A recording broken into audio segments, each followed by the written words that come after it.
Pada video kali ini akan dibahas tentang grafik fungsi trigonometri. Yang pada video kali ini akan fokus membahas bagaimana cara menggambar grafik fungsi trigonometri.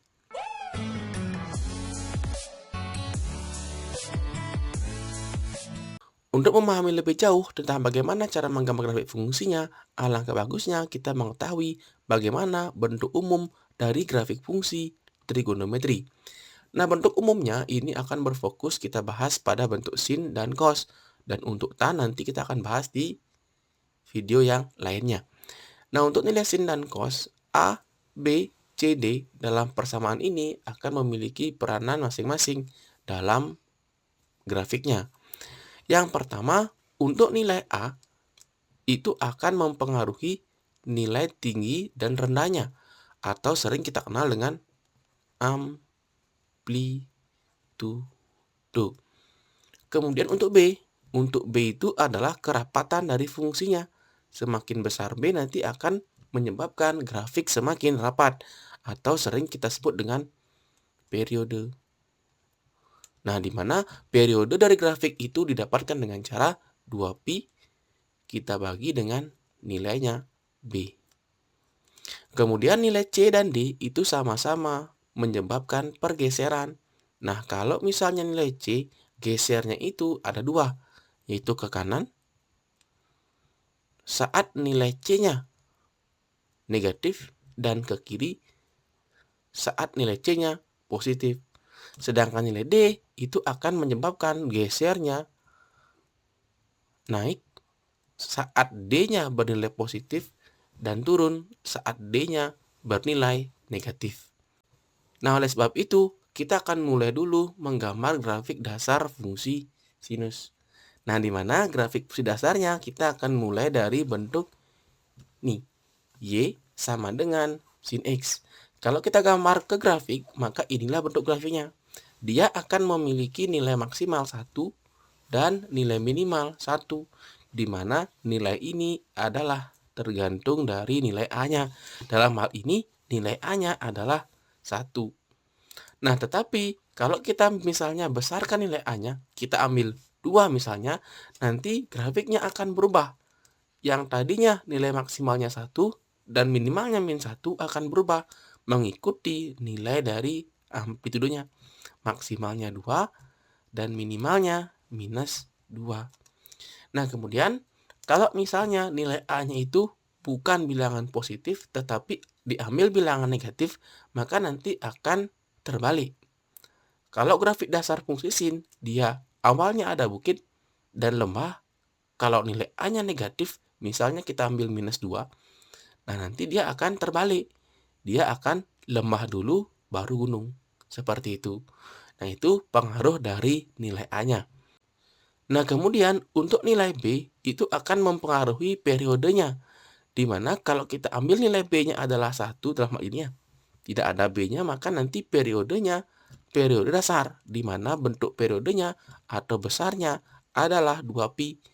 Dalam hal ini, satu periode dikatakan ketika grafik itu mengalami atau membentuk sebuah gunung dan sebuah lembah. Itulah disebut dengan satu periode, dan nilai inilah disebut nilai periodenya, atau dalam hal ini periodenya adalah 2pi. Kenapa 2pi? Di sini kan nilai B-nya adalah 1. Nah, sekarang bagaimana kalau nilai B-nya kita ambil 2 misalnya? Nanti semakin besar nilai B, maka akan semakin rapat. Kalau kita hapus dulu, kalau tadi untuk mencapai satu gunung dan satu lembah, grafik itu memerlukan 2pi untuk mencapainya. Tetapi sekarang hanya perlu pi saja. Kenapa begitu? Karena di sini nilai B-nya udah bergerak, yaitu 2, di mana nilai periodenya sesuai rumus ya didapatkan dengan cara 2pi dibagi dengan nilai B-nya. B-nya adalah 2, maka periodenya sama dengan pi. Ini dia periodenya untuk grafik ini.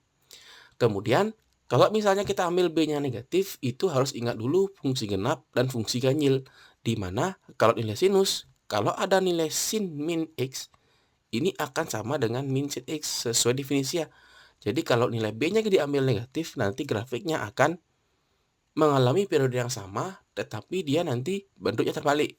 Sama seperti yang awal tadi, ketika kita ambil nilai A-nya negatif. Gitu. Itu pergerakan nilai B-nya. Kemudian untuk nilai C, seperti yang udah kita jelaskan tadi, nilai C itu akan mempengaruhi pergeseran grafiknya. Dia akan ke kanan ketika dia C-nya negatif dan ke kiri ketika C-nya positif. Nah, kita akan ambil dulu nilai C-nya yang positif. Sebelum kita ambil C-nya positif, kita ingat ini adalah titik awalnya dari fungsi sinus. Kalau misalnya kita geser, titik inilah yang akan bergeser. Apakah gesernya ke kanan, ke kiri ya, ataupun ke kanan.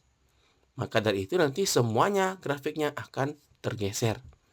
Nah, misalnya kita ambil nilai C-nya, nilai yang positif, di mana kita ambil nilai C-nya adalah 45.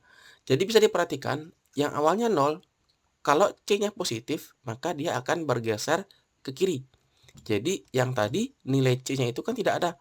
Di sini nilai C-nya udah diberikan plus 45.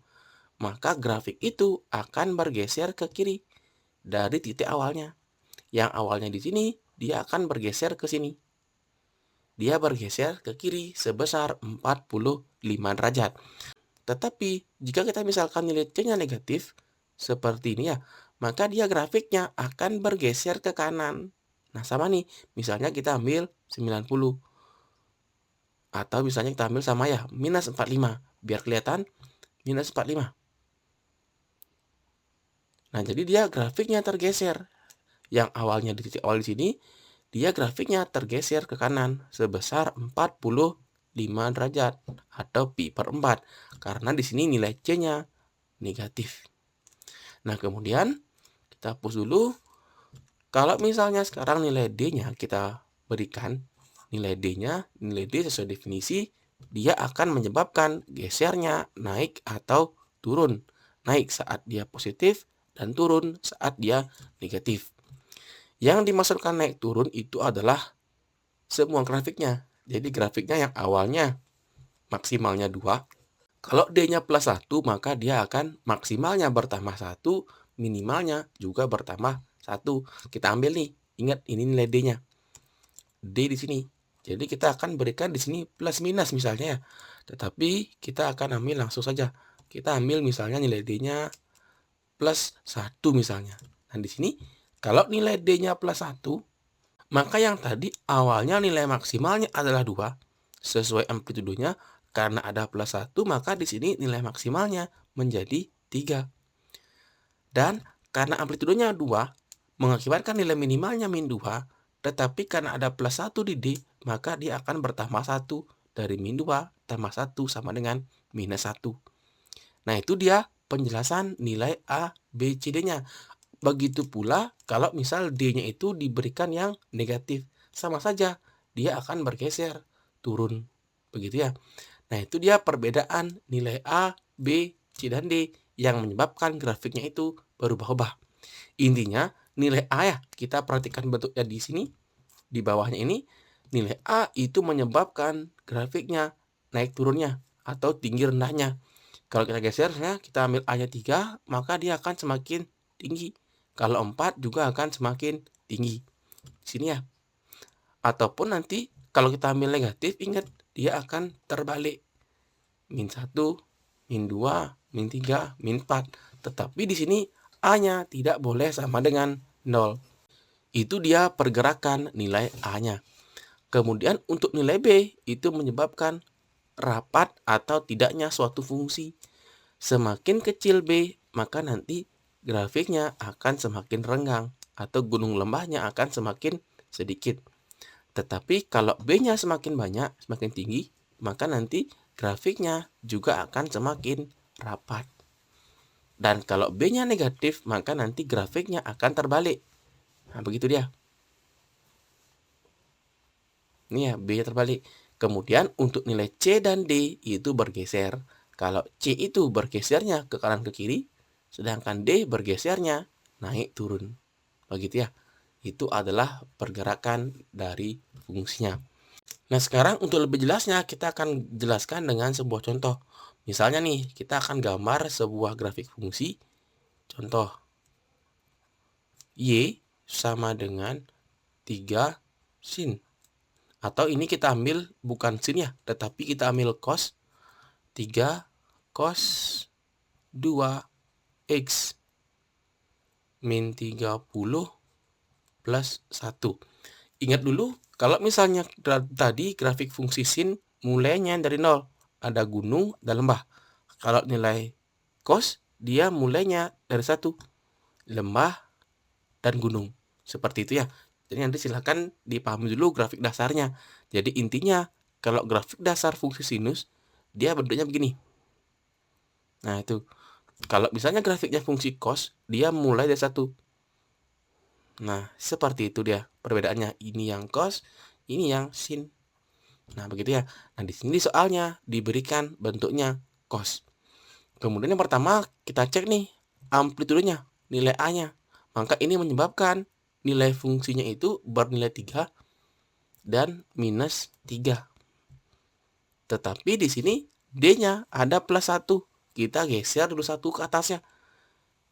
Jadinya dia 4 dan minus 2. Kemudian nilai awalnya atau nilai simetrinya di sumbu X itu juga akan naik sebesar 1. Jadi di sini dia gininya. Apa namanya? Sumbunya. Kemudian nilai periodenya. Periodenya itu adalah cara mencari 2pi dibagi B. B-nya adalah 2 sama dengan pi. Jadi ini dia. Dia akan mencapai 1 gunung dan 1 lembah saat dia di sini. Kemudian yang terakhir pergeserannya. C-nya itu negatif, minus 30. Nilai minus itu artinya bergeser ke kanan. Ke kanannya.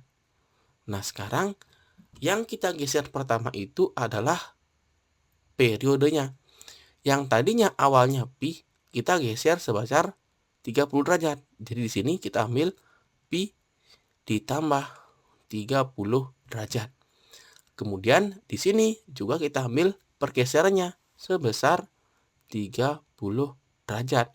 Maka tadinya awal dari sini ya. Maka karena dia bergeser, kita ambil awalannya di sini. Di 30 derajat ini kita bandingkan dengan nilai maksimalnya 4. Maka dari itu nanti akan dapat kurang lebih grafiknya akan seperti ini. Biar lebih gampang nanti kita bisa bagi 2 dulu ya. Ini bagi 2, kemudian lagi bagi 2. Biar kita bisa melihat di mana dia lembah dan gunungnya. Jadi kita hubungkan seperti ini. Kemudian minimalnya dia di min 2. Di sini sampai dia, nah ini dia. Ini juga sampai di min 4 ya. Nah, seperti itu untuk menggambarnya. Jadi langkah pertamanya kita cek dulu nilai maksimal dan nilai minimalnya. Nilai max dan min itu sangat bergantung dari nilai A dan nilai D. Bisa dijumlahkan saja. Kemudian setelah dapat nilai max minnya, yang kedua kita ambil nilai dari periodenya. Nah, periodenya ini nanti silakan bagi 4 ya. Bagi 4 daerah. Karena biasanya dia pergerakannya itu akan 4 daerah. Ini dia gunungnya ya. Setengah gunung, ini setengah, ini lembah. Maka itu disebut sebagai satu periode. Terus yang ketiga, kita naikkan gesernya. Geser sumbu. Geser sumbu. Yang dimaksudkan geser sumbu itu adalah pergeseran dari sumbu X-nya. Misalnya yang awalnya di sini ya. Gininya apa namanya? Sumbunya karena dia plus 1, maka nanti silakan digeser naik 1. Nih. Nanti kalau plus 2, geser 2. Kalau dia min 1, geser ke bawah 1. Tergantung dari nilai D-nya. Itu. Dan yang keempat, silakan geser kanan kirinya. Geser ke kanan atau ke kirinya. Tergantung dari nilai C-nya. Nih. Nah, itu dia ya. Bagaimana cara menggambar grafik fungsi dari bentuk trigonometri. Intinya di sini kita harus bisa dulu melihat perbedaan nilai A, B, C, dan D. Ingat saja, nilai A itu adalah amplitudo atau sering disebut maksimal minimal dan dipengaruhi oleh nilai D. Kemudian nilai C itu digeser, geser kanan atau geser kiri, dan B itu adalah periodenya. Dan perlu diingat, misalnya nanti diberikan soal dari gambar, kita diminta untuk menemukan apa fungsinya. Jadi ini fungsinya itu mungkin ada dua. Mungkin ada yang menggunakan cos dan mungkin ada yang menggunakan sin. Itu boleh-boleh saja. Nah, nanti untuk mengetahuinya, kita akan bahas lagi di video yang lainnya. Nah, untuk hari ini kita harus bisa dulu menggambar bagaimana perbedaan bentuk grafik fungsi kalau nilai A, B, C, dan D-nya itu diubah-ubah. Nah, silakan disimak dan dipahami. Akhir kata diucapkan terima kasih dan sampai jumpa di video selanjutnya.